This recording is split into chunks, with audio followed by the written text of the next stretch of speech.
Konnichiwa dari Jepang. Di video kali ini gue ingin bahas mengenai pengeluaran gue berangkat ke Jepang. Gue punya prinsip kan, modal sekecil mungkin, keuntungan segede mungkin. Karena juga gue nggak punya modal gede dan gue nggak mau ngeluarin duit, makanya gue nyari cara yang sangat-sangat murah gitu. Pengeluaran yang gue ingin bahas itu terbagi atas dua. Pengeluaran yang wajib gitu, yang pasti kita keluarin. Yang kedua tuh wajib tapi belum tentu kita keluarin, tergantung kondisi gitu.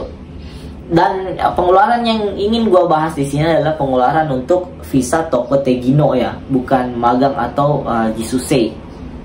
Dan kalau ada pilihan, mending ngejar visa Tokote Gino aja, karena itu menurut gue keuntungannya untuk kita jauh lebih banyak. Walaupun dari segi kemampuan atau skill ada beberapa lah, mungkin banyak ya Jisusei atau magang yang kemampuannya jauh lebih dari Tokote Gino. Yang pertama, masuk ke biaya visa, biaya ujian. Jadi biaya ujian tuh kan ujiannya banyak untuk Tokote Gino. Jadi bedanya tuh sama magang atau Jisusei itu cuman sertifikat doang. Sertifikat. Yang pertama tuh ujiannya untuk SSW. SSW itu Specific Skill Worker, yang biayanya tuh sekitar 300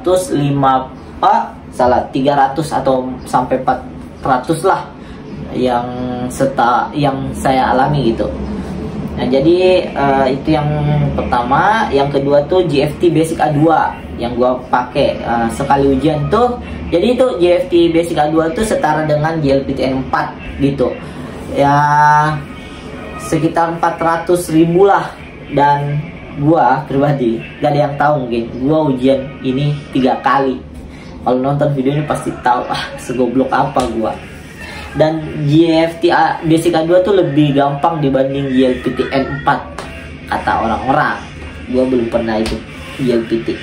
Ya, selanjutnya MCU tuh sekitar 900.000. Karena sebenarnya kalau MCU full body kan, semua diperiksa organ dalam dan seluarnya, itu mahal banget gitu.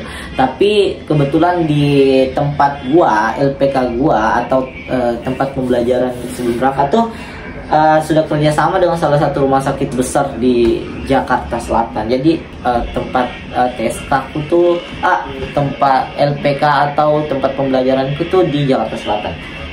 Itu jadi sekitar 900.000-an doang gitu. 800 lebih sih, tapi gua genapin ke 900 saja. Terus pembuatan paspor. Jadi pembuatan paspor tuh sekitar 350 kan. Ada paspor yang biasa manual, terus ada yang elektrik. Gua ngambilnya yang manual ya. Gua ingin murah gitu, 350 doang. Tapi sarannya sih kalau lu ada duit, ambil aja yang elektrik gitu, 650 gitu, jauh lebih bagus sih. Selanjutnya visa tuh pasti kita bayar sekitar 450.000 itu. Itu sih yang wajib kita keluarin, yang wajib gua keluarin gitu sebelum berangkat ke Jepang ya. Kalau di total semua sekitar itu GFT-nya, GFT gue kan 3 kali, itu nggak masuk hitungan ya, karena gue aja yang goblok. Sekitar 2.500.000 lah yang wajib banget tuh, yang keluar tuh. Apapun kondisinya pasti keluar. Terus ini yang selanjutnya tuh yang kayak wajib tapi tergantung kondisi kita, yakni makan. Kalau gue kan belajarnya kemarin gue batch pertama, jadi gue belajarnya 5 bulan awal tuh online, jadi masih di rumah gitu. Ya mungkin total makan gitu, untuk kebutuhan sehari-hari untuk bertahan hidup 2 juta 7 bulan karena masih di rumah. Dan itu selanjutnya sampai belajar sampai selesai ya 2 jutaan lah.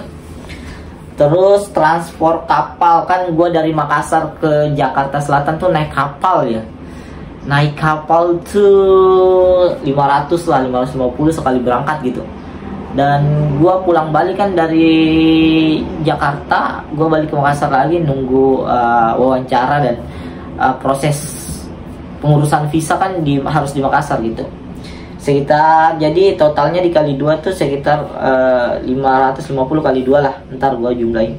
Terus biaya pesawat kan gua habis ngurus visa mau berangkat ke Jepang tuh harus kembali ke tempat LPK gua ya, habis 1,4 naik pesawat.